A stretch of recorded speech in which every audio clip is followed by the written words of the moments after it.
жарлығынан үзінді. Өрт сөндіру адамдарды және азаматтардың мүлкін өрттен құтқару кезінде көрсеткен батылдығы, ерлігі және қайсарлығы үшін наградталсын.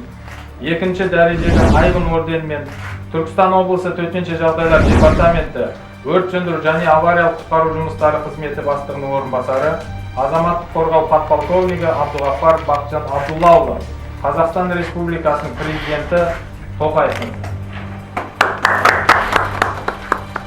Қазақстан Республикасы қызметі.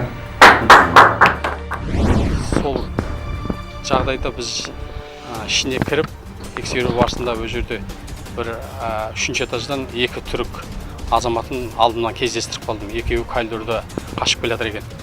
Эвакуация жасап, жаңағы инспекторлеріме тапсырып атқан кезде гостиница жарылды. Sonra Kanat Bey benim kolumdan tuttu hızlıca. Kanat Mırza bizге көмектесті. Ол кісі мені қолымнан ұстап сыртқа алып шықты.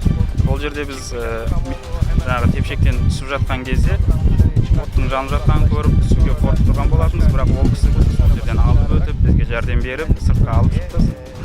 МПС-тің замы Кенжебаев Баққали ацепленияда тұрған халықты ұстап, сол жерден рациясымен бізге қарай жүгірді. Ішінде бір қыз қалып қапты деп. Төтенше жағдай инспекторы Түймебаев Болат екеуміз бірге жүгіріп ішіне кірдік. Үшінші есікті тепкен кезде магнитпен жауық тұрған есік ашылмады. Содан екеуміз күштеп түйіп сындырып кіріп, ішіне кірген кезде Болат терезенің қасында отырып қалған қызды алып көтеріп маған берді.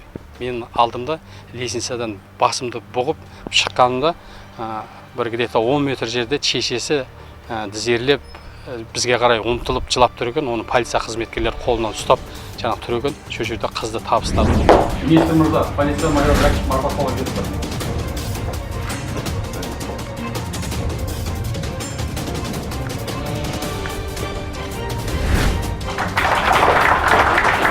Қазақстан Республикасына қызмет етеді. Министр мырза, сержант Алимов марапаттауға келіп тұр.